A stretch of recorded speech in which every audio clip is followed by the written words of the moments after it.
बिसायख'थि आय'गनि फाइनाल लिस्टखौ जों गनाया। सेटिसफेक्सन जाया जोङो कमप्लिटलि बे ड्राफ्टखौ जोङो रिजेक्ट खालामो आरो बिनि थाखाय जोङो फैबाय थानाय समाव माबाफोर मावनो गोनां जुदि जोङो सांबिधानिक मावनो गोनां दंबा जों बेखौ मावनो थाखाय प्रस्তুत जानानै दङ। बिथांमोना जोंखौ गथ' गोरलै बायदि दैयाव सानस्रिनाय खेला गेलेगासिनो दं। मुंजों जोंहा खोथा गैया। हायोब्ला आलादा अदालगुरिखौ हायाब्ला जोंनो नाङा। बुङो थगाय गथ' गोरलै थगायनाय बायदि दैयाव सानस्रिनाय खेला गेलेनाय बायदि हाइड एन्ड सिक खालामनाय बायदि बिथांमोना जोंनो दरं आरो अदालगुरि नाम होनानै होबाय। नामजों जोंहा गिदिर खोथा नङा। जोंनो हायोबा अदालगुरिखौ हो आरो हायाबा जोंनो नाङा। जोंनि थैजों सोरजिजानाय बिटिसि आरो दानि बिटिआरआव जोंहा राजखान्थियारि मोनथाय मोनाब्ला बेखौ जोंनो मानो नांगौ? जोंनि दाबिया बिटिआरआव मोननै लकसभा खालामनांगौ। बड'लेण्ड संग्राम बे बड'लेण्ड संग्रामा जोंनि राजखान्थि अधिकार, जोंनि सामाजिक अधिकार, जोंनि सोलोंथाइनि अधिकार, जोंनि हारिमु राव हारिमुखौ हमनायनि अधिकारखौ लानानैनो जों संग्राम खालामदोंमोन। थाङै थाङै जुदि जोङो संबिधानिक भाबै जोंनो बानायनाय जुदि जोंनि सेल्फ डिटारमिनेसन बे बिटिएडिआनो जाया मानो जोंनि दानि बिटिआरानो जाया मानो बे जोंनि सेल्फ डिटारमिनेसनखौ जों जुदि जोंनि राव हारिमु थुनलाइखौ लानानै जोंनि एक्जिस्टेन्सखौ लानानै जोङो बर' माहारिनि थैनाय थांनायखौ लानानै जुदि जोङो राजनितिक अधिकारखौनो मोनाबा जोंनि जायगायाव जोङो बिटिएडि बा दानि बिटिआर सुक्ति खालामनानै मा लाब जागोन? बे गोख्रों बाथ्राखौ बुंदों रबिन्द्र मोसाहारि बिथाङा। थांनाय 10 आगस्टआव बिसायख'थि आय'गजों फोसावजानाय डिलिमिटेसन फाइनाल ड्राफ्टखौ लानानै गोजोननाय गैयै फोरमायदों अदालगुरिनि रायजो राजाफ्रा। बिथांमोना खौरां मेलनि गेजेरजों फोरमायदों बिसायख'थि आय'गा जोंखौ लानानै गेलेदों, जोंखौ गथ' गोरलै बायदि खालामदों। नाथाय बिथांमोननि बेफोरबायदि खामानि मावनायखौ जों एसेबो गोजोनाखै आरो गनायनो हानाय नङा। बर'फोरनि थैजों सोरजिजानाय बिटिसि आरो दानि बिटिआरआव जोंहा राजखान्थियारि मोनथाय मोनाब्ला बेखौ जोंनो मानो नांगौ? दानिया फैदो बिथाङा मा बुंदों आबुं मिन्थिना लानि। थांनाय 11 आगस्ट 10 आगस्ट भारतनि इलेक्शन कमिशनार अफ इन्डिया थांनाय जुन दाननि 20 अक्ट'आव जि मोनसे डिलिमिटेसन प्रसेस भारतनि संबिजितनि 81(2) बिनि आधाराव लकसभा दानायनि लकसभा समष्टिखौ दाफिननायनि आरो 170(2) भारतनि संबिधाननि अनुच्छेद बायदि भारताव आसामनि लकसभा आरो विधानसभा समष्टिखौ दाफिननायनि थाखाय मोनसे डिलिमिटेसन कमिसन फज'नाय जादोंमोन इलेक्शन कमिशनार अफ इन्डियानि गेजेरजों। 20 तारिखआव जुन दाननि 20 तारिखआव बिथांमोना मोनसे ड्राफ्ट प्रप'जाल प्रसार खालामबाय फोसावबाय आरो बेखौ लानानै जुन दाननि 20 जुननिफ्राय जागायनानै जोंनि बर' माहारिनि गुबुन गुबुन दल संगठनफ्रा राजनीतिक दोलोफ्रा बे इलेक्शन कमिशनार अफ इन्डियानि लकसभा आरो विधानसभा दाफिननायनि जि मोनसे ड्राफ्ट प्रप'जाल बिनि सायाव गोबां अजद दैखांनानै बिनि सायाव जोङो धरना लाबाय, आन्दलन खालामबाय, प्रटेस्ट खालामबाय। खालामनायनि उनाव थांनाय जुलाइ दाननि 19 अक्ट'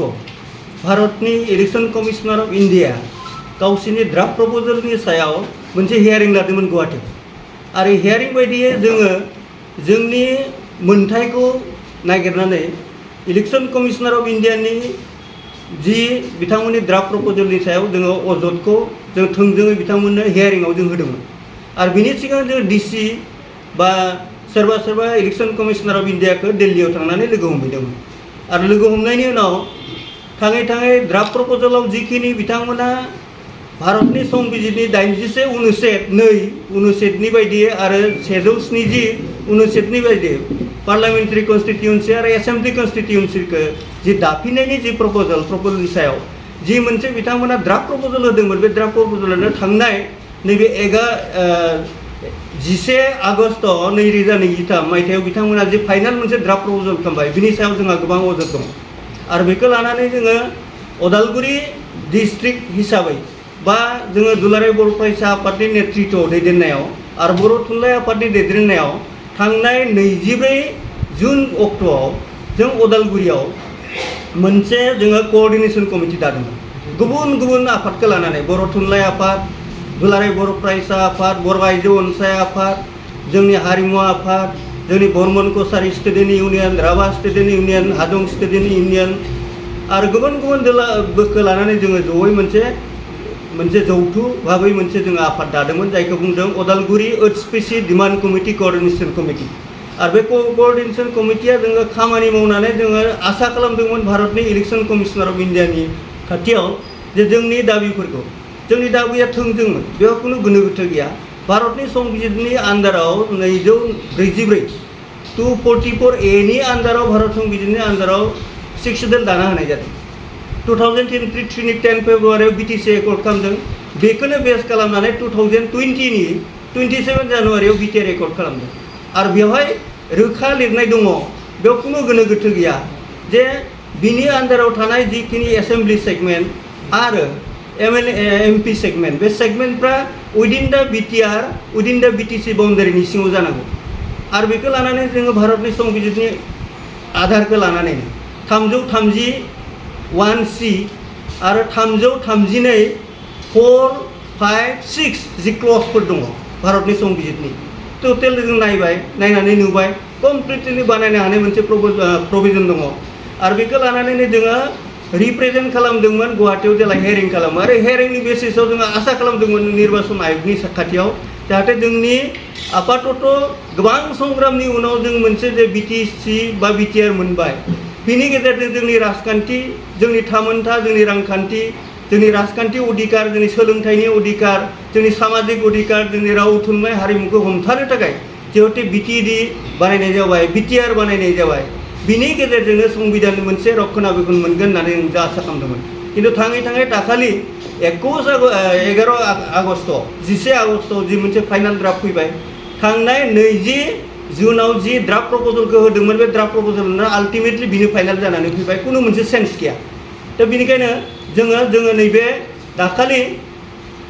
11 आगस्टआव 11 आगस्टआव जि मोनसे फाइनाल ड्राफ्ट फैबाय बिनि सायाव जोङो सेटिसफेक्सन जाया जोङो कमप्लिटलि बे ड्राफ्टखौ जोङो रिजेक्ट खालामो आरो बिनि थाखाय जोङो फैबाय थानाय समाव माबाफोर मावनो गोनां जुदि जोङो सांबिधानिक मावनो गोनां दंबा जों बेखौ मावनो थाखाय प्रस्तुत जानानै दङ मोनसे बाथ्राखौ जों उल्लेख खालामनांगोन जोंनि बर' माहारिनि थाखाय जि संग्राम बड'लेण्ड संग्राम बे बड'लेण्ड संग्रामा जोंनि राजखान्थि अधिकार जोंनि सामाजिक अधिकार जोंनि सोलोंथाइनि अधिकार जोंनि हारिमु राव हारिमुखौ हमनायनि अधिकारखौ लानानैनो जों संग्राम खालामदोंमोन थाङै जुदि जोङो संबिधानिकभाबै जोंनो बानायनाय जुदि जोंनि सेल्फ डिटारमिनेसन बे BTDआनो जाया मानो जोंनि दानि BTRआनो जाया मानो बे जोंनि सेल्फ डिटारमिनेसनखौ जों जुदि जोंनि राव हारिमु थुनलाइखौ लानानै जोंनि एक्जिस्टेन्सखौ लानानै जोङो बर' माहारिनि थैनाय थांनायखौ लानानै जुदि जोङो राजनीतिक अधिकारखौनो मोनाबा जोंनि जायगायाव जोङो BTD बा दानि BTR सुक्ति खालामनानै मा लाब जागोन बेनिखायनो आल्टिमेटलि जों बर'फोरखौ नैबे डेलिमिटेसन प्रसेसा मोनसे जिनिसाव सोनानै हरदों जे आल्टिमेटलि जों आरोबाव हयथ' मोनसे समाव जोंनि राजखान्थि अधिकारखौ लानानै हयथ' संग्राम खालामफिननो थाखाय जों बहाबा नङा बबेथि लाइन जोङो नारनानै हरगासिनो दं नोंसोर बेयाव दाथासै आरो नोंसोर गोदान संग्राम खालामदों सेपारेट स्टेट बड'लेण्डनि थाखाय गोदान संग्राम खालामदों बे बाथ्राखौ जोङो नारनो हरगासिनो दं दा बेनिखायनो जोङो नैबे डेलिमिटेसन प्रसेसनि जि बुंदों जे बिथांमोनहा बुंदों बारे बुंबाय थादों 2026आव रिडिलिमिटेसन जाफिनगोन एसेम्बलि सेगमेन्ट आरो लोकसभा सेगमेन्टआ खिन्थु थाङै जोङोथ' नुबाय 2001 सनाव जानो गोनां डिलिमिटेसना 1976 नि उनाव फैयै 2000 दा बेसेबां जाखो 2023 जाबाय 2023 जाबाय खै बोसोर जाखो 2001 निफ्राय मथा मथि 21-22 बोसोर जाबाय गाबोन 2026आव जानो गोनां डिलिमिटेसना जे 2026आव जाथारगोन बहा लिरनाय दं गतिके जों बे फैबाय थानाय 20-25 बोसोरखौ बेबायदिनो गारबावनांसिगोन नामा जों दा बेनिखायनो जों नुदों जोङो खुनु सेफगार्ड गैया बेराफारसेथिं जोङो बे डेलिमिटेसन प्रसेसआव जों मोनसे डिमान्डखौ खालामदोंमोन जे जोंनि एसेम्बलि सेगमेन्टफ्रा BTR बाउन्डारिनि सिङाव जानांगौ एसे एनै जाबाय माखासे एरियाखौ गोदान सोना हरबाय MP सिटफोरखौ जों बुंदोंमोन जाहैबाय उइदिन द BTR बाउन्डारिनि सिङाव जानांगौ आरो बे जोंनि बाथ्रा आं बाथ्रा बुंनाय नङा बे बाथ्राया जाहैबाय भारतनि संबिजितनि 19 सोनानै दोन दा बेखौनो जोंनि कुइसना बेनो जे भारतनि इलेक्शन कमिशनार अफ इन्डिया मोनसे कन्स्टिट्यूशनल बडी डेट इज एकेबारे legitimately it is a constitutional body election commissioner of India दा election commissioner of India constitutional प्रोविजनखौ लानानै रिडिलिमिटेसन खालामदों how can election commissioner of India can violate the Indian constitutional provision that is the main question बोरै भायलेसन खालामनो हायो माबोरै भायलेसन खालामनो हायो कन्स्टिट्यूशनलनि बडीनि मोनसे लेजिटिमेट थानाय मोनसे कन्स्टिटिउसनेल बडि बे अट'नमि बियो जेरै गोसो बिदि खालामनो हायो बेनिखायनो जों सानदों जे मोनसे लेजिटिमेसि थानाय कन्स्टिटिउसनेल बडि इलेक्शन कमिशनार अफ इन्डिया बायदि आफादा इलेक्शन कमिशनार इन्डियान कन्स्टिटिउसननि जि प्रभिजनफोर दङ जाय प्रभिजनफोरनि आन्दाराव जोंनो बिटिएडि दाना होदों बिटिआर दाना होदों बोरै बे बडिया बोरै इन्डियान कन्स्टिटिउसननि प्रभिजनखौ भायलेसन खालामनो हायो इट इज आवर कुइसन दा गतिके बेखौ लानानै जोङो फार्दार एसिभ खालामनांगोन जोङो रायलायनानै जों बेखौ आरो फैबाय थानाय समाव बोरै लांनो हायो जोंनि कन्स्टिटिउसनेल प्रभिजनखौ बोरै बेयाव सेक्युर खालामनो हायो आं दहायनो बुंदों जोङो जुदि पलिटिकेलि सेक्युर्ड नङाबा जोंनि राव हारिमु थुनलाइ जोंनि एक्जिस्टेन्स जोंनि डिगनिटि जोंनि आइडेन्टिटि बे गासैबो जिनिसा गोमालांगोन जोङो बेयाव जोंनि हा हुखौबो हमथानो हानाय नङा जोंनि राव हारिमु थुनलाइखौबो हमथानो हानाय नङा जेखौबो हमथानो हानाय नङा मानो होनना बुङोबा बेयाव कन्स्टिटिउसनेल प्रभिजनखौ लानानै जोङो बेखौ लानानै संग्राम खालामदोंमोन आरो बेखौनो जुदि बारे बारे भायलेसन जाबाय थायोबा जोंहा फुल कन्फिडेन्स दङ इन्डियान पार्लियामेन्टारि डेम'क्रेसिनि सायाव इन्डियान कन्स्टिटिउसननि सायाव इन्डियान पार्लियामेन्टारि डेम'क्रेसिनि सायाव जुदि बेयाव थानाय सिटिजेना जुदि कन्स्टिटिउसनेल प्रभिजनखौ लानानै जों जुदि if we are here feeling insecure in this area होमबाथ' जोङो भारतनि जि संसदीय गणतन्त्र पार्लियामेन्टारि डेम'क्रेसि बिनि सायावबो जों कन्फिडेन्ट थाहैनाय नङा होमबा जोंखौ सिकिउर खालामाखै दा बेनिखायनो फार्दार जोङो जुदि माबा मोनसे मावनांगौ जायोबा जों रायलायनानै बेखौ थिग खालामनाय जागोन बेखौनो बे जोंनि खुद्रिनाय जोंनि रिएक्सनखौ जों होनो थाखायनो दिनै बेहाय जोङो थांनाय 11 आगस्टआव इलेक्शन कमिशनारनि जे मोनसे रिडिलिमिटेशननि फाइनाल ड्राफ्ट बे ड्राफ्टनि सायाव जों अजद होनोनो दिनै बे माबा नोंथांमोनखौ लिंनानै जों नोंथांमोननि गेजेरजों रायजो राजानो बे बाथ्राखौ मिन्थिहोनो नागिरदों जों नुबाय डेफिनेटलि बेवहाय मोनसे जिनिसा फैगोन जे बेवहाय कन्स्टिटिउसनेल बडि आं दहाय बुंदों इलेक्शन कमिशनार अफ इन्डिया मोनसे कन्स्टिटिउसनेल बडिखा बिनि सायाव चेलेन्ज खालामनांगौआथ' कन्स्टिटिउसनेल जागोन बेराफारसेथिं बेयावदि जिखिनि प्रभिजनफोर दङ बे प्रभिजनफ्रा जे भायलेसन जागोन आं दहाय बुंदों 81 आर्टिकल 2 बिनि आन्दाराव एमपिसि दा डिलिमिटेसन जादों 172 बिनि आन्दाराव एसेम्बलि सेगमेन्टआ डिलिमिटेसन जादों इट इज डाइरेक्ट भायलेसन बेयाव जिखिनि प्रभिजन होदों बेयाव बे मथेथ' बिसोर फल' आप खालामाखै they are not following up about the provision of the Indian constitution on the other hand 244 article a बिनि आन्दाराव 6 शेड्युल बानायनाय जाबाय 6 schedule violation 331C totally violation 234, 5, 6 provision totally violation ते गतिके कन्स्टिटिउसन भायलेसनखौ लानानै जों मा खालामनो हायो लिगेल साइडआव बे बाथ्राखौ जों सानबाय थानाय जायगा बेखौ रायलायदों आरो रायलायनायनि गेजेरजों जुदि माबा मोनसे खालामनांगौ जायोबा इलेक्शन कमिशनार अफ इन्डियानि एगेन्स्टआव जोङो बे प्रभिजनफोरखौ लानानै इन्डियान कन्स्टिटिउसननि जि प्रभिजन आर्टिकेलनि प्रभिजन बेखौ लानानै हयथ' PLTL होनायनि बाथ्राखौ जों सानबाय थादों मा जाहैयो बे उननि बाथ्रासै जों रायलायबाय थानाय जादों जायखिजाया बे नोंथांमोननि गेजेरजोंनो जों मोनसे बाथ्राखौ मिथिहोनो लुबैदों जे फाइनाल ड्राफ्टआव जि फैदों सिगाङाव बुंदोंमोन 2008आव जेला ड्राफ्ट प्रपोजल फैदोंमोन 2008 ड्राफ्ट प्रपोजलाव उदालगुरि एसपिसि कम्प्राइजिं द रिमेनिं पार्ट अफ द BTAD LSC थांनाय दाख्लै फैबाय जे 2022नि माबायाव फैबाय दरं फैलायबाय दरंनि उनाव जेला जोङो आन्दलन खालामो आन्दलननि गेजेरजों मोनसे बाथ्राखौ खोनाबाय आसाम सरकारा केबिनेट डिसिसन लादों माने भैरबकुन्द समस्ति थैथे दाखालिनि फाइनाल ड्राफ्ट 11 आगस्ट 2023 बेयाव जों नुलायबाय जे दरं उदालगुरि बे मोनसे सावा खेला जिखिनि सावा खेला जाबाय थादों बे सावा खेलाखौ जों मानिया जोंनि डिमान्डआ जाहैबाय नमेनक्लेचारजों नङा जों उदालगुरिखौथ' नांखागौआनो कारन उदालगुरिया BTADनि सिङाव थानाय मोनसे रिजन बेखौ लानानै आरो कन्स्टिटिउसनेल प्रभिजना बुंदों बेयाव पपुलेसन पेटार्नआ मिलायोबा मोननै लोकसभा समस्ति जानो हायो क'क्राझारखौ बानायखांनायनि उनाव जिखिनि रिमेनिं पार्ट दङ बे रिमेनिं पार्टखौ लानानै जोंनो उदालगुरि नामनि मोनसे लोकसभा समस्ति जानांगौ बेनि जोंनि मोनसे स्टेन्डिं डिमान्ड खिन्थु थाङै थाङै बिथांमोना जोंखौ माबा खालामनो थाखाय मा होनना बुङो गथ' गोरलै थगायनाय बायदि दैयाव सानस्रिनाय खेला गेलेनाय बायदि हाइड एन्ड सिक खालामनाय बायदि बिथांमोना जोंनो दरं आरो उदालगुरि नाम होनानै होबाय नामजों जोंहा गिदिर खोथा नङा जोंनो हायोबा उदालगुरिखौ हो आरो हायाबा जोंनो नाङा खिन्थु जोंनि डिमान्डआ जाहैबाय जोङो माबायाव BTRनि सिङाव मोननै लोकसभा नांगौ आरो बे जोंनि स्टेन्ड डिमान्ड आरो दिनैसिमबो जों बेयावनो दंबाय थायो बेखौ लानानै जोङो नैबे दरं आरो उदालगुरि नामनि जि मोनसे स्पेसिस जोङो गोदानै एमपि सिट बानायनो हादों बेखौ जों टटेलि रिजेक्ट खालामो बेखौ जों मानिया आरो कुनु बेला जों बेखौ जोङो गनायनो हाया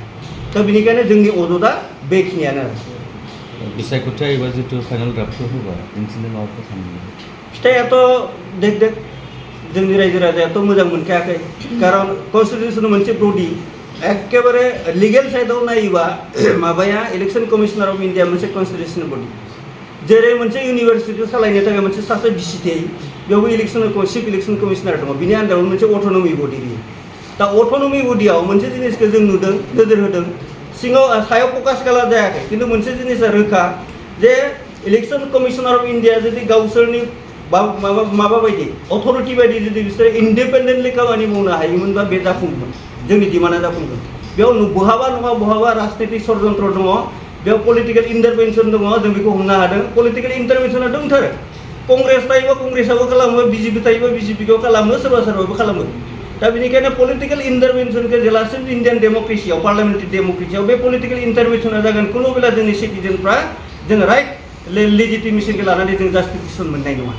दा बेनिखायनो जों लुगैजायो जे बेयाव पलिटिकेल इन्टारभेनसना टटेलि बिनिफ्राय गोजान जानांगौ आरो इलेक्शन कमिशनार अफ इन्डियाखौ सललि गावसिनि जे रेसपन्सिबिलिटिखौ जों सल्जार खालामनानै बिथांमोना खालामनांगौ बेराफारसेथिं बेखौ लानानै बयबो मिथिबाय जे बेयाव बहाबा नङा बहाबा राजनितिक षड्यन्त्र दङ आरो सोर खालामदों बेखौ रायजो राजाया जोङो मिथियो दाथ' जाम्बा जाम्बि न'आव रायजो राजाया मिथियो दा बेनिखायनो फैबाय थानाय इलेक्सनाव हयथ' जायफ्रा खालामदों बिसोरनो रायजो राजाया भट होनांगौआ एसे कठिनानो जागोन थारमाने बे एकदम रोखा जानानै दं एकदम रोखा दाथ' रुलिं क्लिकआ आसामाव सोरबा जानानै दङ दिल्लीयाव सोरबा जानानै दङ माबा पार्लामेन्टाराव जोंनि आसाम एसेम्बलियाव बेलेग गुबुन राजनितिक दोलोफ्रा जानानै दङ हयथ' बिसोरनि सायावनो रायजो राजाफोरनि फेदाबा दङ निस्सय फैबाय थानाय बोथोराव हयथ' रायजो राजाया बिनि फिथाइखौ होगोन होननानै सानो फैबाय थानाय फर्टकामिं इलेक्सनाव बिनि फिथाइखौ बिथांमोना मोनगोन होननानै जोङो आसा थिदों आरो गोजोनथाव खौरां बाजाज बाइक सालायनो मोजां मोनग्राफोरनि थाखाय गोजोनथाव खौरां दावहारु अट' एजेन्सिया बाजाज बाइक सालायनो मोजां मोनग्रा रायजो राजाफोरनो होगासिनो दं इन्डिपेन्डेन्ट डेनि थाखाय ल' डाउन पेमेन्ट आरो इजि एक्सचेन्ज अफार 1 आगष्टनिफ्राय 15 आगष्टसिम होगासिनो दं क'क्राझार दावहारु अट' एजेन्सिया आरो क'क्राझार जिल्लानि सिङाव थानाय काराइगाव दतमा आरो बडगावआवबो 3 आगष्टआव फेस्टिभ आउटलेट गोदानै बेखेवनो थांगासिनो दावहारु अट' एजेन्सि बे गोदानै बेखेवनाय ब्रान्च श'रुमआवबो ल' डाउन पेमेन्ट आरो इजि एक्सचेन्ज अफार लानो हागोन बाइक सालायनायाव हमनो थाखाय हेलमेट बेसेन लायालासे बाइगिरिया मोननो हागोन आरो चिट कभार्स बेनि अनगायैबो जाय फाइनेन्स लागोन बिथाङा खम डाउन पेमेन्ट होनानै लानो हागोन